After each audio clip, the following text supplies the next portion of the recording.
This episode is brought to you by Steamy Chick Vaginal Steam Facilitator Certification. Learn the ancient practice of vaginal steaming to improve menstrual cycle health and fertility. Become a vaginal steam facilitator for only $194 online and begin offering this service that is quickly growing in demand as women receive this advanced form of women's health. Head over to steamychick.com and click certification for more information. You are cordially invited. Yes, you. You're invited to join us in my 10-week Fertility Awareness Mastery group program, starting in July of 2018. Learn how to chart your cycles, gain confidence using fertility awareness as your primary method of birth control, optimize your cycles for achieving pregnancy, and really learn how to utilize your menstrual cycle as a diagnostic tool. For more information, head over to fertilityfriday.com/group program. That's fertilityfriday.com/group program. Can't wait to see you there. This is the Fertility Friday podcast, episode number 205.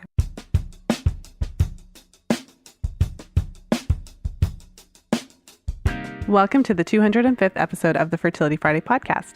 Thank you for joining me today. I'm Lisa from fertilityfriday.com, and this is your source for information about the fertility awareness method and all things fertility.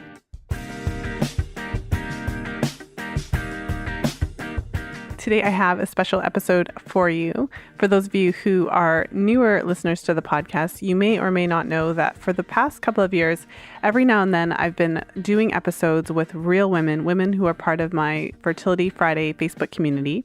And I've been doing a pill reality series of sorts. And so in today's episode, I'm actually sharing an interview that I did with a woman in my community, Allie, and she shares her experience using the Mirena IUD. And so a very powerful interview. I remember she shared her story in the Facebook group, and I was really touched by it because she had a particularly challenging experience with it. So I invited her on the show to share her experience. I really like to shed light on some of the common side effects women experience on hormonal contraceptives because Allie's story is not so uncommon. And, in Allie's case, she actually went to her physician with these side effects, and it took quite a long time for her to figure out that it was actually related to the IUD she was using. And before we jump into today's episode, I just wanted to take a moment and thank our new show sponsor, Steamy Chick. And so you'll remember from episode 202, which aired really recently, in my interview with Kelly, we talked all about vaginal steaming and how not only is it a powerful healing tool for women for all kinds of menstrual related complaints, it's also used in dozens of countries around the world by women. So even though it's not something that most of us have heard, living in Western countries, I was speaking to a woman the other day whose family is from Haiti, and she mentioned that it's just what they do. So it's really common culturally for Haitian women to do vaginal steaming postpartum. And I thought that was really interesting because I'm West Indian and I had no idea that that was just like a regular common practice that women do in Haiti. So make sure to head over to steamychick.com and click on the certification tab for more information about the Steamy Chick Vaginal Steam Facilitator certification. So not only is vaginal steaming important for women's health and something that, you should take some time to learn a little bit more about, I know that there's many of you listening who are practitioners yourselves and may want to consider adding this to your practice or just learning more about it for your own purposes. So again, that's steamychick.com and click on the certification tab for more information about the Steamy Chick Vaginal Steam Facilitator certification program. I was wondering, do you have any plans in July? I wanted to officially invite you to join the 10-week Fertility Awareness Mastery group program. We're starting a new group in July, and we're doing something different this time. We're doing a combined group for both birth control and conception-minded women because I found that I always end up with a mix in the group anyways. Whenever I have a conception group, there's women in the group who are actively avoiding pregnancy at the time, with a plan to conceive shortly in the future. And when I do a birth control group, there are always women in the group who plan to start trying to conceive within the next 6 months to a year. So I thought, let's just bring us all together. So make sure to head over to fertilityfriday.com/group program for more information and to apply. We'll be starting in just a couple weeks from now, and I'm only doing one group, so there are limited spaces available. So again, make sure to head over to fertilityfriday.com/group program to apply. Now let's jump into today's episode. And I'm excited to have my guest, Allie, on the show today. Allie is a member of the Fertility Friday Facebook community. And when I aired my episode with Dr. Steve Gangemi, and we talked about the IUDs, I kind of just put out a post in there asking about experiences. So if anyone had used an IUD and had either a positive or negative experience. And Allie, when you posted your story, it really struck me. And so I reached out to you and just asked if you would be willing to share it on the podcast. And so I'm really excited to have you here today. So welcome to the show. Thank you. I'm excited to be here. Well, I'm excited to have you. So just to kind of get us started, before we jump right into the IUD, I'd love to just get a sense of just kind of like when your period started and your transition into using hormonal birth control. So kind of walk us through what that was like for you. Sure. I got my period when I was 14. And I didn't start hormonal birth control until I think I was 21. So a little bit of a late bloomer. But I started the pill as, for birth control. But I also, shortly before I started the pill, I started to have really bad periods, like vomiting and really, really bad period pain. And so it sort of felt like a 1-2 punch, I guess, that I was using it for birth control. But I stayed on it much longer than I think I would have otherwise, because I was afraid of the bad periods coming back. And I was afraid of, going back to that really, really bad pain and vomiting that I'd had problems with. I think looking back now, it was probably just bad nutrition. I was in college and I think I wasn't eating well, like dining hall food. I was sort of starting to be a vegetarian, which I think also wasn't great for me. And I haven't had any of those problems now since I've been off of hormones for the past year or so. So I went on the pill at 21 and I stayed on it for about 6 years. And then I had the Mirena put in, and I had that for about 3 years, almost 3 years before I had it removed. Okay.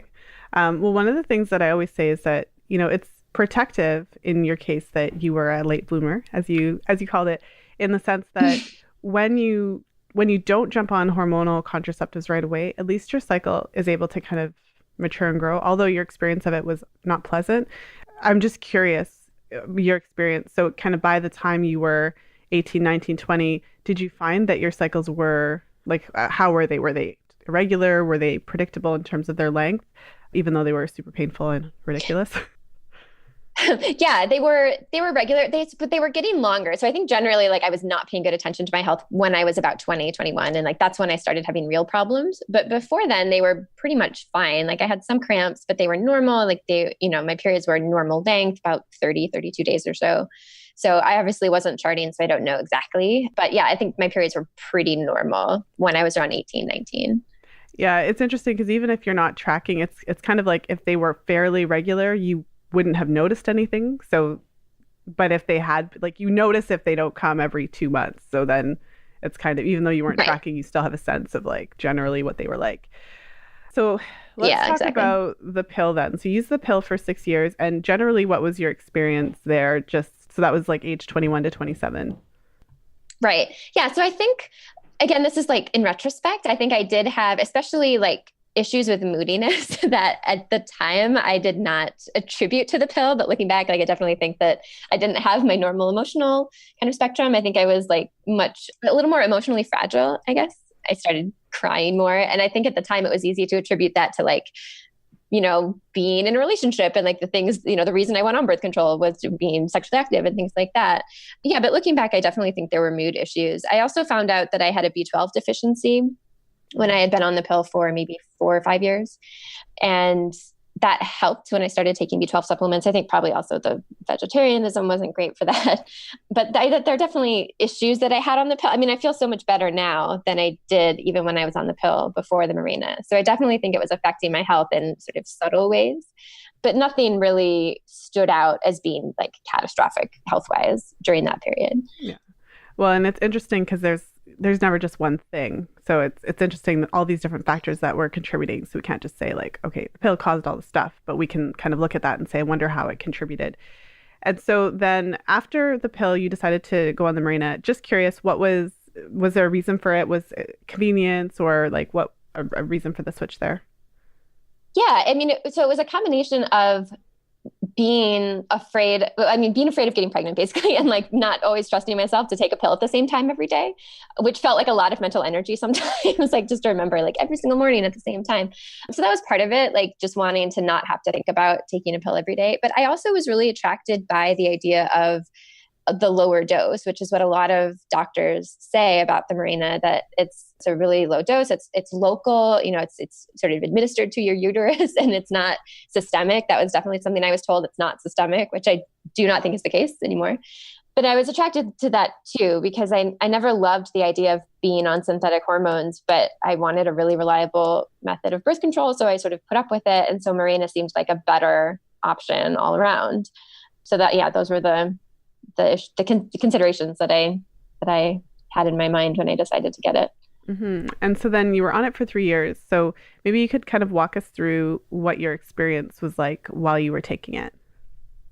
Sure. So a lot of people talk about the initial insertion as being painful and difficult. And I definitely had that experience. Like I had it was painful cramping. And I've always had kind of low blood pressure. And so something that happened to me personally when I had it put in was that my blood pressure kind of cratered, and it took me a couple hours to like feel normal again. But that wasn't a huge deal. It was like an unpleasant experience. But afterwards I was like, well, whatever, like that was a one-time thing. And now I have this wonderful new method of birth control. And for the first, I would say year and a half or so, I didn't really think anything was wrong. That happened to be a kind of stressful year in my life. And I was finishing grad school and I was looking for a job, and it's just kind of a stressful period. And I with someone who's now my husband, and we were kind of trying to decide like what to do with our lives and whether we were going to try to be in the same geographical location. And like there was just a lot going on in my life. So whether or not Mirena was contributing to any sort of emotional wackiness, I really don't know, because it's just kind of emotional generally. But I would say about 9 months before I had it out, so a little bit after the 2-year mark, I started having more physical symptoms that were just weird and that I didn't know how to explain. So I started having headaches fairly regularly, which was not something I'd really had before. I started like, I had periods where I just didn't feel very mentally sharp, which is kind of a weird amorphous thing. And that's something where you're constantly second guessing yourself. Maybe I'm just having an off day or something, but it seemed like I was having a lot of days where I was just increasingly like not remembering things in a way that felt strange and unusual for me. And I was also feeling really tired a lot of the time. So that just sort of continued to get worse. And then I would say about 4 months or so before I had it removed, I started some really crazy things that sort of felt, I guess I sort of cluster them as anxiety symptoms, even though at the time it did not feel like anxiety. And I think it's kind of is underselling what it felt like to call it anxiety. I had never experienced anxiety before. I don't think I'm naturally an anxious kind of person. So this was all really new for me. But I started having heart palpitations a lot. It started off kind of, intermittently, not all that often, but it kept getting more and more frequent. And it got to the point where I would have periods of like 3 days in a row where it just felt like my heart was constantly racing for no reason, like there was nothing in my life that was causing me anxiety or any kind of, like my life was at the time, very stable. And I was married, I was happy, I have a good job. And so there was nothing in my life that would cause this crazy issue with heart palpitations. And along with that, I had horrible insomnia. So you can imagine with your heart racing constantly, it's not easy to fall asleep. So I would go like 3 nights without sleeping at all, which I'd never experienced at all before. It was just totally crazy. I lost my appetite. And especially when getting to the period when it was really bad, I think I lost over 10 pounds in like 8 or 9 days because I just couldn't eat anything. Like my appetite was just completely gone. Sorry, and I just generally felt really awful. Can I just to give the listeners a picture, could you just describe yourself? Like how tall are you and how much do you typically weigh? Because just to put that 10 pound in 9 days into perspective. Yeah, so I'm about 5'4", and I think I weigh about 120 now, which I think is a healthy weight. Right, so I was like approaching like 110, like under 110, like almost 10% which is not a healthy body mass. Yeah, no, it's definitely not a healthy kind of thing. So thankfully I gained all that back and I'm, back at a healthy weight now. But yeah, it was it was just really, really like a bad time in my life. Like there was I would say about 2 months where I just was like utterly confused about what was going on with my body and what, and again, like, I guess, so I went to a doctor eventually because I was like, I feel crazy, like I really don't understand what's going on. And I feel like the doctor, he was very nice, but he said a lot of these are anxiety symptoms, thinking like, well, maybe you just have some kind of anxiety disorder. And I was like, I've never been like this before, like it's come out of nowhere. There's nothing in my life that I'm anxious about. Like it just feels very physiological. So anyway, he referred me to a neurologist and I couldn't make an appointment for a few months. And I was getting desperate at this point. I mean, I just felt so bad and it wasn't constant, but it was becoming increasingly these episodes of like the heart palpitations and the lack of appetite and the insomnia. It was just becoming much more frequent and more severe. And it also came along with, I don't know, a kind of emotional despair. I mean, I don't know how to describe it. It was just like a kind of feeling that is not on my normal emotional spectrum. It was just like this really, really intense fear and like just the worst. It's the worst I can ever remember feeling, honestly. And I was terrified I had something like some kind of horrible neurological disease or something, like I was really not in a good place. And that was when I decided to have the Mirena out, just because of some random Googling and finding that there were other women on the internet who had neurological symptoms. Oh, and I also had pins and needles in my hands and feet, which is one of the reasons that the doctor referred me to a neurologist, because he thought like maybe there's some kind of underlying neurological, neuropathy or something. So, and I got on the internet, the wonders of the internet. And I found that there were just so many other women, not just like a handful. I found just absolutely dozens of women that had basically all the same symptoms that I had had. And I was like, that's weird. Like seems like a weird kind of coincidence if the Mirena is not involved at all. And so, I didn't really believe, I have to say, I'm a little bit of a skeptic about some, I don't know, about some health. I really did not believe that the Mirena was causing it, but I was really desperate to feel better. And when you're desperate to feel better, you'll do a lot of things. And so I thought, whatever, I'm going to have it out and I'm going to see if that helps at all. Like, even if it's just contributing, I want to know, I want to have it out. So I had it out and it all disappeared. It's just like everything got better in a pretty short period of time. Yeah. Like time frame. I'm curious. Like, so you had it out and then I totally get that no one has it out and then like the next day they're totally fine. So maybe could you give us a little bit more info about how this progressed? Yeah. So the heart palpitations went away within about a week. And it's a little bit hard to say definitively because it's not like I had them all the time. So it was the kind of thing that came and went in kind of episodes. So I remember the heart palpitations stopping about a week after I had it out. And then I didn't have any, which was really at that point unusual. So I was getting very optimistic. And then I think I had a period about 2 weeks after I had it out. And then I remember that next month being kind of unusually tired. I slept a lot more than usual, like 9-10 hours a night, but I was feeling a lot better. And I definitely was not having all of those anxiety symptoms, which was a huge relief. And then a week before my second period, I started having those anxiety symptoms again. And it was pretty bad. I mean, I definitely went a night without sleeping. I had more heart palpitations, more of the sort of, I don't know, angsty, unpleasant emotional feelings. And that lasted for a couple days. And then, I don't know, I still felt a little bit jittery for about a week. But then I was feeling at that point like, oh, maybe it's not the Mirena, right? Like it's come back, like there's something else going on. And then my period came and it evaporated again. And like, it was like a switch had been flipped when I got that second period. And after that, I haven't had anything like that ever since then. And so I guess my own personal theory, people say that there's a Mirena crash. And I also, there are a lot of women on these various Mirena forums that talk about that happening like between 4 and 6 weeks after they have it out, which is the time frame that I experienced it. And so I don't know exactly why. I mean, something about your body adjusting to not having the hormones. I don't know exactly why, but I mean, it seems pretty compelling to me that when my period started, it sort of seemed like everything was like, I don't know, righted somehow. And then since then, I do sometimes, I haven't experienced this for several months now. For a few months, I would say 3 or 4 months, in the week before my period, I would have like maybe a little bit of trouble sleeping, like maybe feeling a little bit extra jittery, but nothing at all like what it had been like. So yeah, so it seems pretty compelling to me that it's hormonal just because it really predictably followed my menstrual cycle for a few months afterwards. Wow. Yeah. Wow. I think that one of the things that came to mind when you were talking about that is like there's a lot of women that experience varying degrees of premenstrual symptoms. And so it's not in the general sense, it's not uncommon to experience certain symptoms. There's huge range and a huge also varying like degree of severity, obviously. However, a lot of women who reliably and predictably experience PMS symptoms, then when their period comes, that's kind of when it stops. So that's really interesting that you had this reaction. So it wouldn't surprise me to have kind of like that, like once once everything's exiting your body and once everything's kind of settling out and your body's adjusting.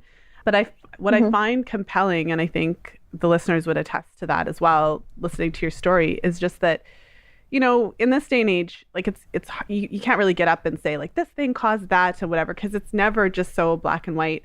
But, you know, in your experience, right. Like you had all these symptoms, and because I've done a lot of these interviews, a lot of these reality interviews, and even going back to I think it's episode 21 where I interviewed Holly Griggsball, immediately my mind makes some connections. That, yeah, into your story and even hers. And so obviously she wasn't talking about the Mirena. She was talking about, I think it was Yaz or some brand of birth control.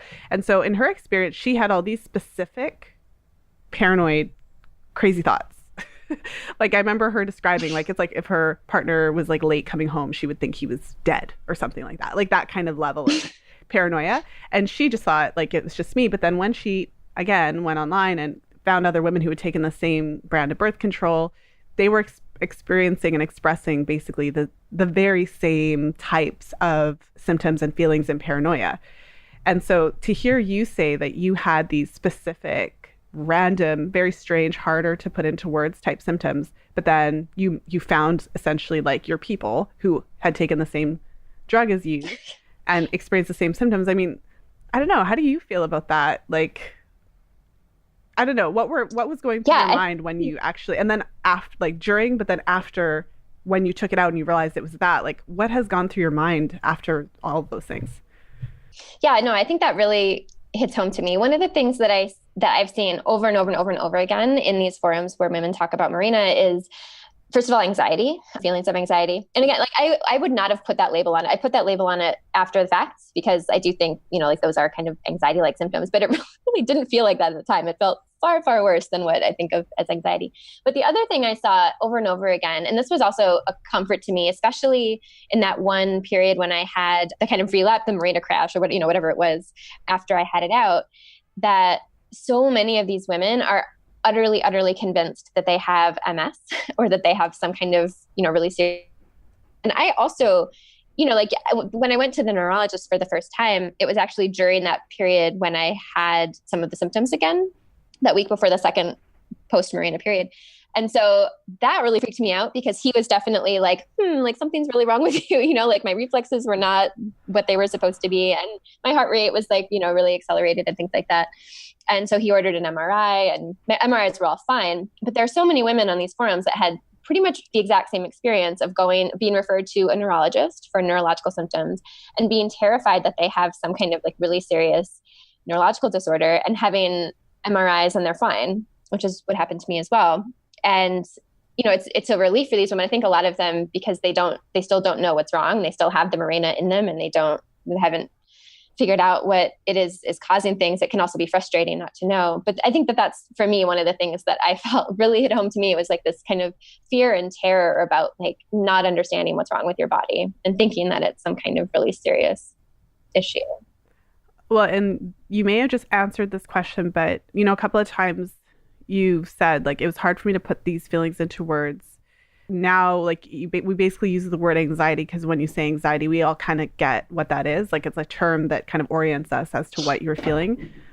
If you could actually describe like, to the best of your ability what it felt like, or take us through one of those kind of like crazy thought moments, Yeah, because I feel like it's really important to say these things because I think just like I know that because I can just imagine. I've never had the experience you did. I can just imagine going to the doctor and having to put aside my own self-judgment because you kind of know the doctor might just say you're nuts.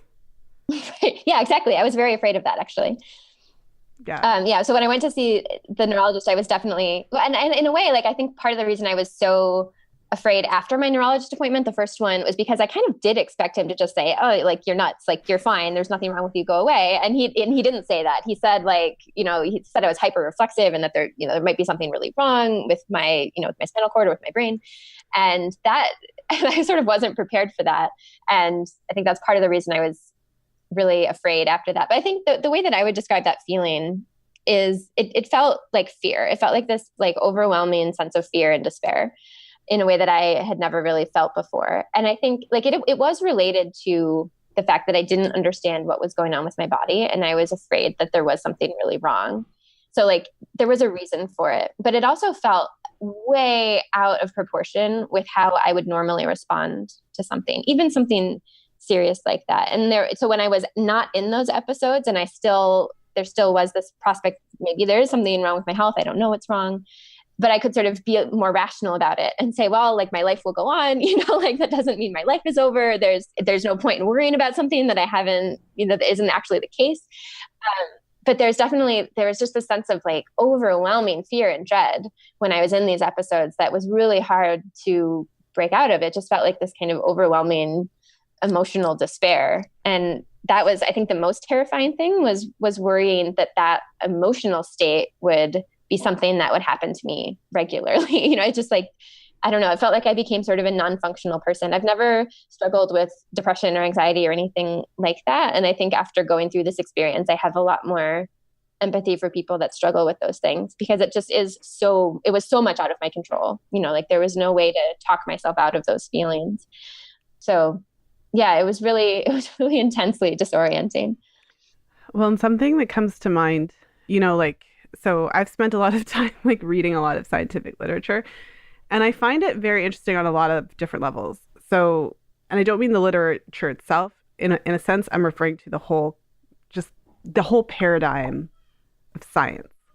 So when you're reading scientific literature, for instance, like it can get so granular that there could be an entire paper on like one, not even the strand of DNA, like a segment of DNA. So we can get so kind of focused and fine that like into what we're looking at that like instead of looking at a blade of grass, like we're looking at like a mitochondria inside a cell in a blade of like, you know what I mean? Like what I find most interesting, and like there's a point to this line of thinking that I'm going to take you through here. But when you go to the doctor, the doctor's thinking all of this stuff because the doctor has spent like a medical degree is expensive for a reason. Can you imagine all the possibilities that are going through your doctor's head? But the one possibility that it could be hormonal birth control is nowhere to be found. Literally, like you take out the Mirena and all the symptoms are gone. And it seems too easy. It must be a neurological disorder. Like, what are your thoughts on that? Like, from our perspective now, kind of coming from this place of knowing and understanding, talking to other women who've experienced these types of things, like that would be the first question I would ask. If I had a client and she had all these issues with neurological stuff and depression and anxiety and it was totally out of character, the first thing I would ask, because of course this is my field, right? The first thing I would ask is like, have you taken hormonal birth control? Like that would be the first thing. So what are your thoughts on that? Like at any point, did you end up having this type of conversation with your doctor? Like, could it be my birth control?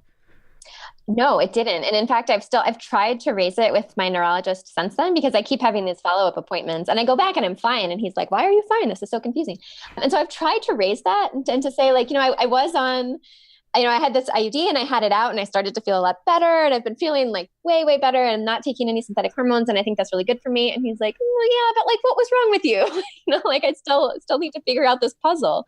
Yeah. I think that for me personally, it's not, I obviously don't think we should ban hormonal birth control or anything like that. But I do wish, and I know I've heard many other people say this on your show before, I really, really wish that doctors told you more about potential serious side effects and the possibility that you should discontinue. Because I even think when I was on the pill and I went to a doctor and I ended up having this B12 deficiency, but I described some issues with my sleep, sort of being tired a lot. And then sometimes I would go through these periods of having trouble sleeping and also feeling like I was having weird mood swings and things like that. And she suggested I was bipolar, which I'm not. And I think anyone who knows me would say that I'm not bipolar. But like, it's definitely never raised. And I think at that point, like, I do think birth control is really contributing to like the mood swings and things like that. But like, she didn't say like, oh, you're on hormonal birth control, maybe you should stop. Like maybe you should just see what happens if you go off of it for a while. And I felt that way also with the primary care doctor I saw last year when I was having all of these issues. And I understand like, he doesn't know me. He doesn't necessarily know that I am not an anxious person and that all of these symptoms are very strange for me. And that's not normal for me. But I do wish that doctors were more, I don't know, that someone would tell them that these things can happen so that they can see, like when they see someone with these problems, they can say, maybe let's try going off the birth control and just seeing if it helps, not to say that every health problem is the result of hormonal birth control, but if it's that simple, it's such a simple thing to stop. I really am grateful that I stopped it when I did. I mean, obviously I wish that I had taken it out before. But I guess that was my main frustration. Doctors don't seem to think of it as a possibility for causing serious health issues. I couldn't agree more. I feel like, I mean, that's literally kind of why I do this and why I really, as I was telling you, even in our pre-chat, I really like interviewing professionals, but I also really like just talking to women who've had experiences and giving them the space and essentially the platform to share them, because there's so many layers to your story that are so common to so many women. I mean, just like one layer is the fact that you can go to a doctor's office with these symptoms and the doctor can kind of not really think that much of them. And I think even that is those types of symptoms, those types of emotional related symptoms, the reason that it's hard for us to put it into words is because you have to find a way to talk about them that will be compelling enough for someone to actually take it seriously. Because it's almost like the default is that if you as a woman have emotional symptoms, that's just expected. Women are just expected to have these emotional symptoms. Whereas I believe we can all be fairly certain that if there was like a huge percentage of men that developed certain emotional symptoms, because we have a certain idea of what it means to be male, those symptoms are contrary to what it means to be male. And so I think just by nature, it would be taken more seriously. So there's like that one layer. But then the other layer, as someone who actually has read a bunch of research about the pill, this is a really common thing. Like this morning, actually, I was actually trying to think about preparing for a podcast episode. I was kind of thinking about like brainstorming, like what topics to talk about. And so I looked up this one research paper, and in this paper, I believe they studied something like 970 something women. And out of those women, 51% reported at least one mood related symptom. 51%.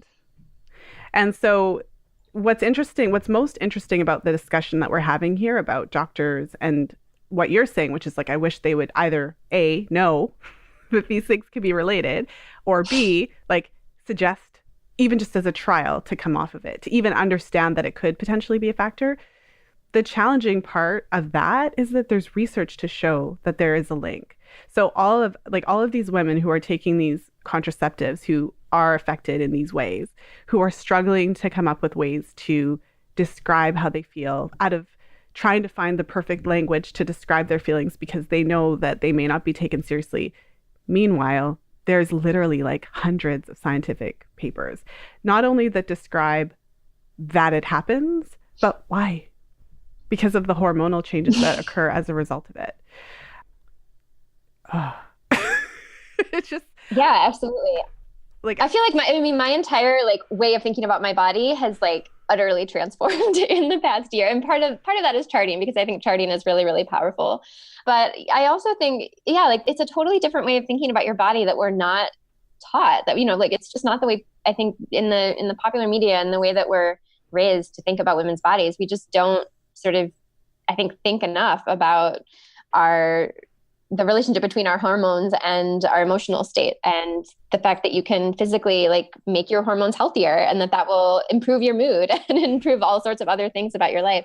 Yeah, I feel like I've really, really changed a lot of my thinking about my body and about my emotional states too. I mean, it's so amazing to be able to chart your cycle and to be able to expect certain things from your emotional states based on where you are in your cycle. I find that incredibly, incredibly powerful. And I know a lot of people have said this on your podcast, but I also marvel, like, why did I not know this? Like, why such a basic part of my physiology? I didn't have any idea that that's how my body works, which is crazy. Yeah. Well, it's exactly like, if no one tells you, then you kind of just don't know. But then as soon as like the curtain is drawn and you start to see it for yourself, and think about a cycle is it's a cycle, so it happens over and over and over again. So Right. like as soon as you're attuned to it, Yeah. you start to see it. Like if you chart your cycles for 3 years, like you're gonna see patterns, and they're gonna continue to happen because you're cycling. Um, but one of the things that you oh, I know, it's crazy, and I think. But that's why it's like women just have to keep telling other women. We just have to just get out there and just, because obviously this is obviously a situation where we have to take the reins. No one else is telling us, so we have to take the reins. But something that you mentioned earlier, just about the Mirena specifically, kind of in general, was that one of the reasons why you chose it, and one of the reasons why the doctor suggested it, is because it's low dose. I mean, the convenience factor, not having to remember to take a pill, but also how it's advertised. Low dose, and you also said a word, either centralized or localized, but the idea, the impression that we get when we're taught or told, or when this drug is recommended, is that because it's inserted in the uterus, the progesterone somehow stays there, as if we don't have a bloodstream, as if it's even possible. Right.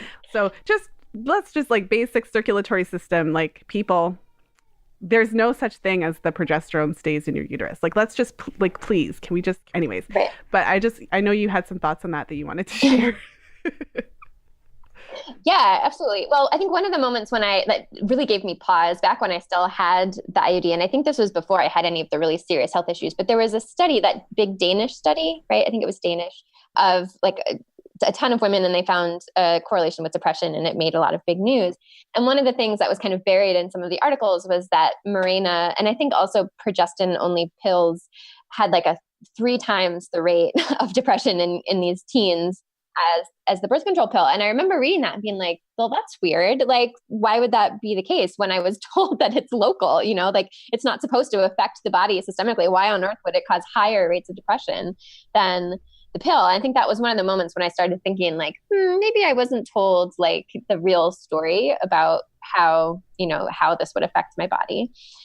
Yeah, but I think it seems very clear from obviously I'm just one person and I have one experience, but there are a lot of women who have had really, really serious experiences on Mirena. And that's of course not a majority. I'm sure most women have a perfectly fine experience with it, but I think it is pretty clear that the hormone, the synthetic progestin, is definitely affecting the body, in a systemic way. And I think that should be something that women are told when they're deciding which kind of birth control is right for them.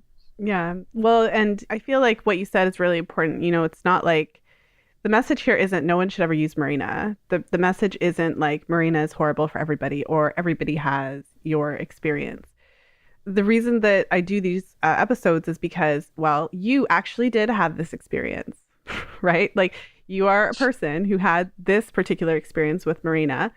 And I think that when you are using a medication, one of the, like, it's the most basic thing. I remember, and this is, I just remember when I was like 15 and I had super painful periods, as anyone who's listened to the podcast already knows. And I went to my doctor, and of course the doctor was like, yeah, the pill. And so I remember my dad is older, like he's in his 70s now. So at the time then he would have been in, but you know what I mean? Like, when I say that, I just mean he's of a different generation. So I remember my dad, with this confused look on his face, was like, so like, you're just going to take this thing every day? And every now and then, like very sporadically, maybe like every 6 months or, just totally random, he'd be like, are you still taking that thing? Because for him, he couldn't wrap his head around, like, why are you just taking this thing like forever? And every now and then he would kind of be like, are you still just, you're still going to still taking that thing. And so anyways, whenever a person is going into a medication, like this is a long-term commitment. When you take hormonal birth control, this is a medication that, from my practical experience, women are taking anywhere from a week, 2 weeks, 2 months, in the worst case scenario, when they have a horrible response right off the bat, to 20 years. And so the fact that we can take something like that so lightly is incredible. I think the reason they're able to get away with low dose, compared to what? So if you look at the actual dosage per dose, I'm sure that compared to other types, the dosage is lower. But I think the reason that this type of situation is allowed to go on, the reason that we can actually believe that we can take a hormone every day and it will have no effect on any of the other parts of our body is exactly what you were talking about, Allie. We don't really understand how our bodies work. And somehow, as women, we've been led to believe that our ovulatory function, our reproductive function is only related to pregnancy. And so if we're not pregnant or if we're not trying, then we're basically given the impression that it doesn't matter. And I feel like this is the foundation that allows this ideology to continue. And so the IUD wasn't in your heart, yet you had heart palpitations, right? The IUD wasn't in your mind, yet you had anxiety symptoms. And so we have to recognize as women, we have one whole body and all of our blood circulates all over. So there's no such thing as localized. Another thing that I just want to point out that I find interesting is that obviously you had the Mirena in for a while and the symptoms didn't show up till afterwards. Yeah. And I've done a number of interviews with my kind of pill reality series sessions where women have been on uphill for 8 years and then all of a sudden they start having panic attacks. So I don't know, any thoughts? Have you kind of reflected on that and any thoughts of just how it's interesting that it kind of went on this trajectory? Those symptoms didn't show up right away. Yeah, absolutely. I've thought a lot about that actually, because it's one of the reasons that I think this happens to a lot of women, as I've heard on your podcast, you don't think about it right away because you've already had it for a while. And I'm not sure. I know sometimes people talk about vitamin deficiencies and mineral deficiencies and that can accumulate over time. And that can be a reason. I know because I had extensive blood work done by my neurologist, I know that I was pretty deficient in zinc and in vitamin D.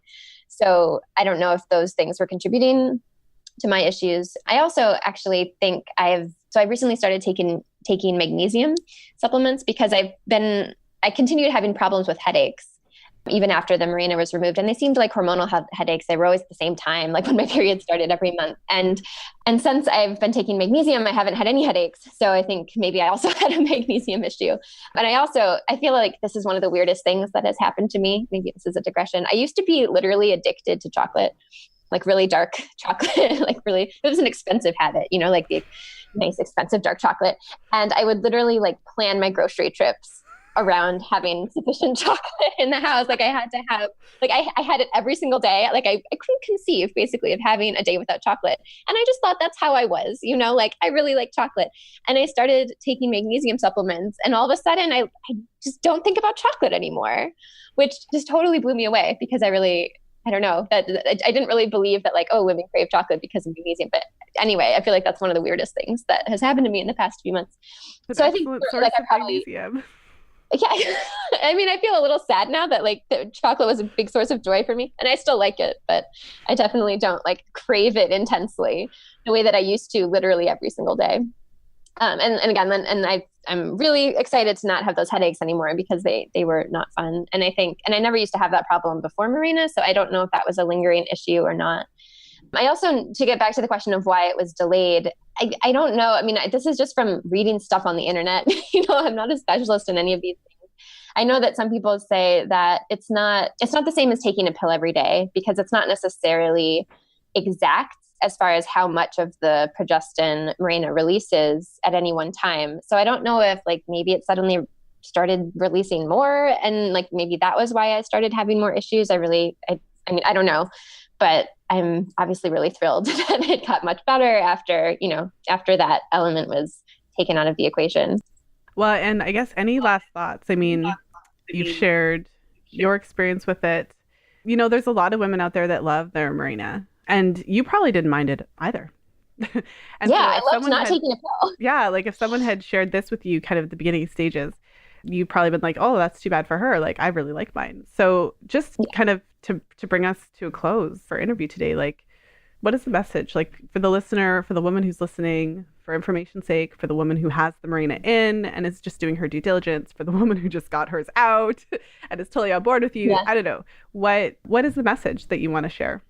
So I've thought about that question because I have a few friends that have a Mirena, and I think the message isn't necessarily get it out immediately because some people have bad experiences with it. But I do think, given how common, I mean, it's not like all of these people online talking about the Mirena, it's not like they're talking about wildly different symptoms. There are a lot of recurring themes, the neurological issues like pins and needles in hands and feet, headaches, heart palpitations, things like, all the things that I experience basically, and anxiety generally.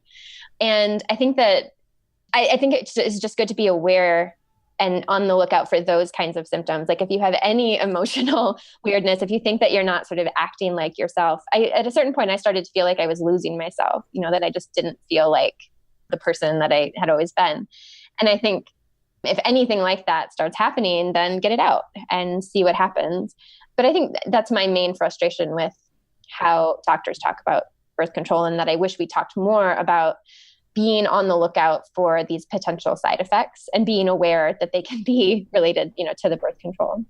Yeah. And I think another thing that I would say, I mean, I do wish that I'd started FAM earlier, because I didn't realize that it is as effective as it is. And also that it's kind of not that hard. I thought it would be a lot harder. I feel like after 3 months or so, I got the hang of it, and it's much more straightforward than I thought it would be.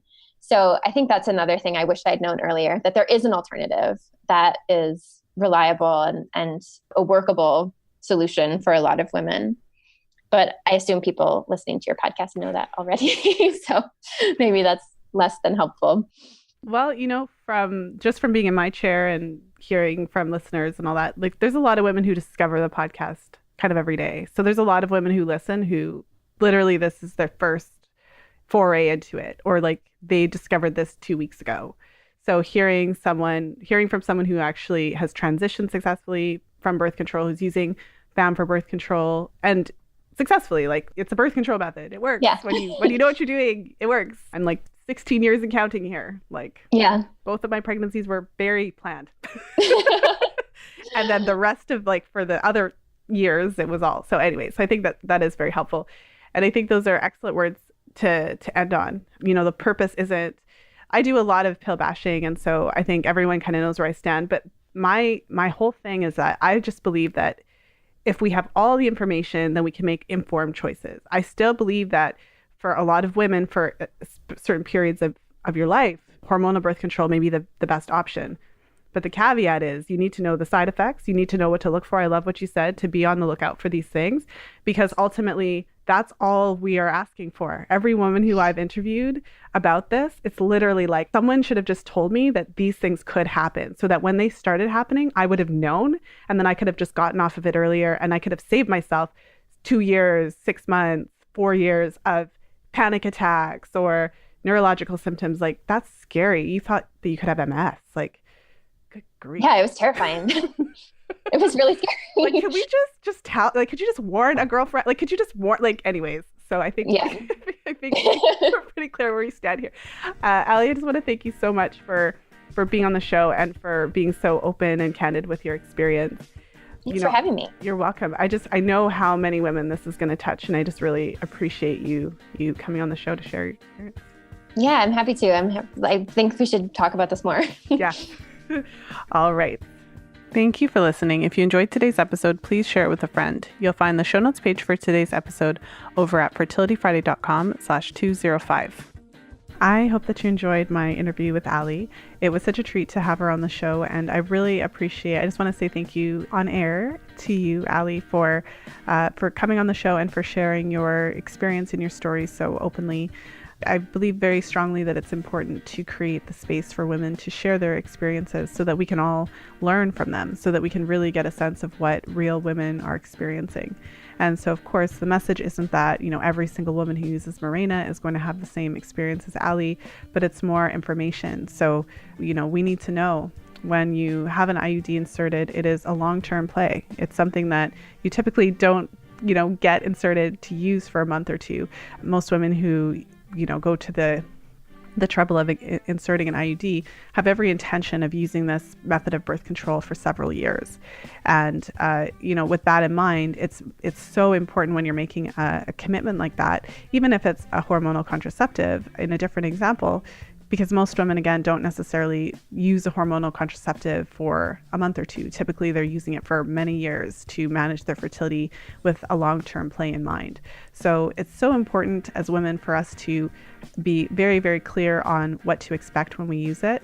And especially because hormonal birth control has been associated with some very serious side effects, it's really, really important that when we're going into using it, that we are very clear on what those side effects could be. And just like Allie said, we need to know what to be on the lookout for. So although, all women will not experience the same side effects as Allie did, as Allie discovered, there is a significant percentage of women who experienced basically the exact same side effects that she did. And so there are women out there who will experience these effects. And the most important thing is knowing what to look for, knowing that they could be associated with the IUD, so that when you're using it, if you ever do have those symptoms, that you actually know, okay, this could be related to the IUD. And so I wanted to take a moment and just talk to you a little bit about IUDs in general. So IUDs, there's different types. And in my interview with Steve Gangemi, we spoke about the copper IUD and the Mirena. And in that, after I aired that interview, I did have some feedback. And so one of the kind of critical responses to that episode was, a colleague of mine emailed me, and she said that she was surprised to hear me say that, a progestin releasing IUD prevents ovulation and disrupts endocrine function, because she had extensively researched the IUDs and chose the Mirena particularly because it did not interfere with ovulation. And so I wanted to talk a little bit about that and just share some research, since this episode is about Mirena. I just wanted to share basically some of the research that I found about the Mirena. And so, I think that it's really important as women to be critical about the different types of hormonal birth control methods that are out there. Not coming from the place of like, no one should ever use them, but definitely coming from the place of kind of the first thing is to have a solid foundation understanding of how our bodies really work. And from there, then that allows us to have an understanding of how hormonal contraceptives work. So the first thing to know is that, for a woman who's not using hormonal contraceptives, her endocrine system is connected to her ovulatory function. And so in a normal and healthy woman, regular menstruation is a part of the package. It doesn't come separately. And so in a normal, healthy woman who is not using hormonal contraceptives, her pattern of ovulation and the hormones that are released in the pre-ovulatory period and the hormones that are released in the post-ovulatory phase, those are all connected to the whole. And so the first thing to know is that when you disrupt the normal ovulatory cycle, there is an effect on the whole body, not just her ability to have children. So the very first part of the discussion has to be an awareness and understanding that your ovulatory system, your reproductive system, is not simply related to your ability to have children. Disrupting your ovulatory system has other effects on the body outside of your ability to have children. And so a normal, healthy woman of reproductive age, part of her being normal and healthy is having a normal, healthy ovulatory and regular cycle. Okay, so when it comes to the Mirena, I looked up some information. And so I found one study here. I will link this study in the show notes page. So for those of you who are really keen on looking into this further, then you'll have the ability to do that. So the study is called sorry if I, thrash the name, pharmacokinetic and pharmacodynamic studies of levonorgestrel releasing intrauterine device. So I always say that progesterone name wrong. levonorgestrel. But that's the synthetic progestin that are in many of these intrauterine devices, these IUDs. And so basically what the study showed was that what they essentially did was they inserted the IUD into 10 different women and they recorded what happened. And so they recorded what happened in their cycles, and they were paying attention to a lot of very specific things. So they were paying attention to ovulation and how ovulation was related to the levels of synthetic progestin in these women's bloodstreams. And they were essentially paying attention to how the IUD affected their kind of natural ovulatory cycles. So what's interesting about this particular study is that they divided the reactions into 4 main categories. And so the different types of reactions that the women had, so some were anovulatory, so some of the women stopped ovulating. Some were anovulatory, but with high follicular activity, so meaning the women didn't ovulate, but their follicle still developed to some degree. The third was ovulatory, but with luteal insufficiency. So the women did ovulate, but there was an issue with their luteal phase, meaning that they had lower progesterone levels or just some sort of, their luteal phase was altered. It was not the same as a normal luteal phase. And then the last was ovulatory. And so basically, when they kind of added up all the different cycles that they looked at, they found that 55% in this study were anovulatory, 44.8% were ovulatory, but within those percentage, as I mentioned, some of them were like they didn't ovulate, but they still had some degree of follicular development, and some did ovulate but had a luteal phase insufficiency. What that means in plain language is that, the first thing is that these intrauterine devices that release progesterone, they affect different women differently. So not all women respond the same way to these devices and to these hormone levels. There's a range of responses. What it also means is that you can't make a blanket statement saying like women don't ovulate or all women ovulate, because what this research shows is that for some women, their blood levels reach a high enough level that it prevents ovulation. So they have enough of the synthetic progesterone in their bloodstream to prevent ovulation, whereas other women, it just doesn't fully prevent it. But one of the other aspects of contraception that is mentioned in the study is the effect that the synthetic progesterone has on the endometrial lining, which is also interesting. So, the important thing to know is that the primary function of a progesterone releasing IUD is not to prevent ovulation. Although for some women don't ovulate, some women do ovulate, and other women may ovulate sporadically. So some women may not ovulate kind of initially, and then after a couple of years they may start ovulating randomly. So what you can be fairly certain of is that there's definitely some degree of disruption of normal ovulatory function. So the second part is the effect on the uterine lining. So for some women, when they use a progesterone releasing IUD like Mirena or Skyla, they may not have any type of bleeding. So for some women, they experience amenorrhea, so they just don't bleed. For other women, they continue to bleed regularly. So for these women, they'll continue to actually bleed on a cyclical basis. For some women, they'll continue to bleed on a cyclical basis, but they may have spotting before, after, or in between. So kind of more irregular bleeding. And then other women may have they bleed more. So they just have more episodes of irregular bleeding. What you can tell by that description is that there is a variety. So all women don't react the same way. And basically the important takeaway is that, you're not going to put synthetic progestin into your body and not have an impact on your natural cycle. There's going to be some sort of impact. So even for women who continue ovulating, when they test their natural progesterone levels, often what they find is that their natural progesterone levels are lower than they would be if they didn't have the IUD.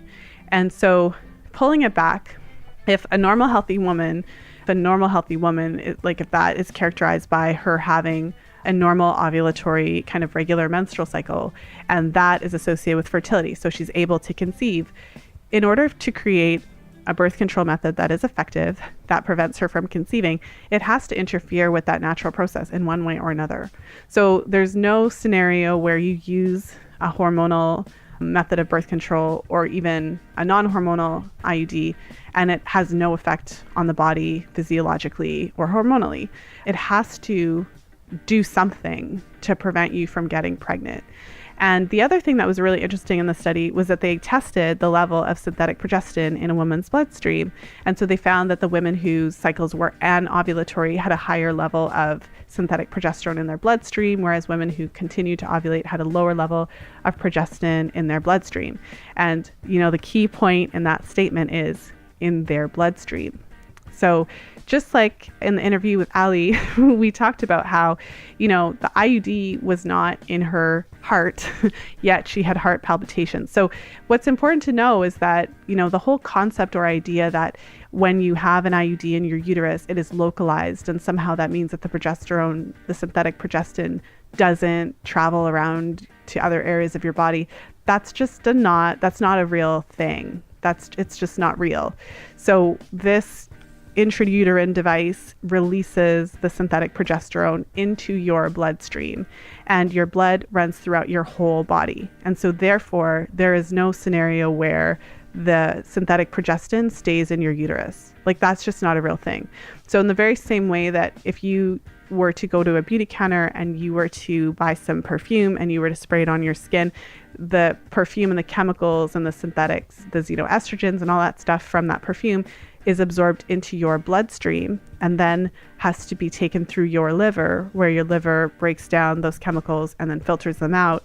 The perfume, it doesn't just stay on your skin, like it goes throughout your whole bloodstream in your circulatory system, and then eventually your liver has to take care of it. So it's the same thing with the synthetic progestin. It goes in your bloodstream, and eventually your liver has to package it and break it down and get it out. So there's just several, for me, I think that it's just more important to have, open a dialogue about it, have a conversation about it, to look more critically at the research, and to be really wary of these blanket statements like it's low dose, as if low dose somehow implies that it has no effect on your ovulatory function or on your uterine lining or your endocrine system or your fertility. So even though the actual dose may be lower than other types of hormonal contraceptives, it doesn't mean that it doesn't have an effect, because it has to have an effect or it wouldn't be an effective method of birth control. It has to do something.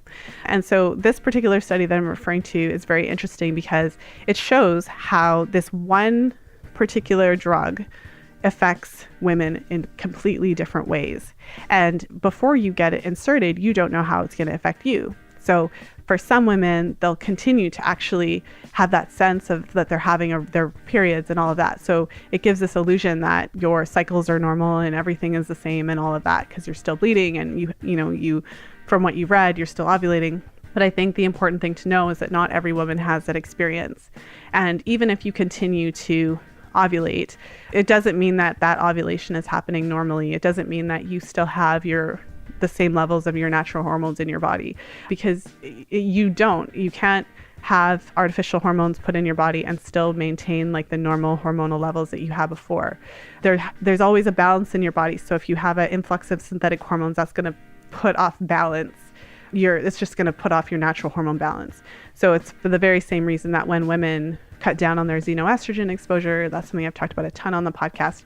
So for women who are using lots of smelly cleaning supplies and, laundry detergents and all that kind of stuff, and perfumes and scented lotions and all of the things that disrupt our endocrine system, for women who then, go to great lengths to clean up their cleaning routines, clean up their personal beauty products and all that kind of stuff, they reduce their exposure over a course of however many months, often find that their cycles level out, their pain with menstruation goes down. So that is not the pill, that is not a hormonal contraceptive, but those are synthetic hormones that throw off your natural hormone balance. So to even think that you can have an influx of synthetic hormones every day, constantly in your bloodstream, and it's not going to impact your natural hormone balance, it's just not a real thing. So I just want you to think critically about it. And so I hope that you enjoyed this episode. I hope that you enjoyed my little, information session at the end. I really wanted to just share some of the information that I've uncovered about the IUD. And ultimately the goal is to help you to make more informed choices. So just to kind of really recognize how this thing works in your body, what it does, to be on the lookout for potential side effects, so that if you happen to experience them, you're not just left, months on end, continuing to experience these negative side effects, and not really knowing where they're coming from. So at least you have the ability to make that connection if you are, one of the unfortunate women who experiences some of these negative side effects, so that you can actually do something about it, intervene early, and request to have it removed, or at least to think about how to mitigate some of those things. So I hope you enjoyed this episode. And I just want to thank you again for taking time to tune in and listen to today's episode. I really appreciate all of you for sharing the show with your friends, for being a part of the Fertility Friday Facebook community. For those of you who are wanting to join us in there as we chat about today's episode and all kinds of other interesting topics. The group is really lively. There's nearly 2,000 members now, and so there's quite a bit of discussion going on in there all the time. So I'd love to have you in there. Make sure to head over to fertilityfriday.com/community to join. And of course, I want to say a special shout out to the show sponsor, Steamy Chick. So make sure to head over to steamychick.com and check out the Vaginal Steam Facilitator Certification Program. It's super reasonably priced, and it's a great way to really learn more about vaginal steaming. And especially if you are a practitioner or work with women in some capacity, which I know many of the listeners do, this is a really great way to add something new to your practice. So again, steamychick.com, Vaginal Steam Facilitator Training. And just a reminder that you are cordially invited to join us in my upcoming 10-week Fertility Awareness Mastery Group program. So we're actually going to start our first sessions in July, the second week of July. And I would love to have you there. Head over to fertilityfriday.com/group program for more information. That's fertilityfriday.com/group program. Can't wait to get started in July. I'm really excited to be doing a group this July. This is the first year actually that I'm running a group over the summer. So I'm really looking forward to connecting with my newest group of women in this program. And so thanks again for taking time to listen to the show. On the show notes page, I will be linking my previous Pill Reality series episodes. So if this is the first episode, the Pill Reality series episode that you're listening to, then you'll want to check out the other episodes in the series, which you'll find over at the show notes page. So that's fertilityfriday.com/205. So I just want to wish you a fantastic week or weekend, depending on when you're listening to the show. And of course, as always, until next time, be well and happy charting.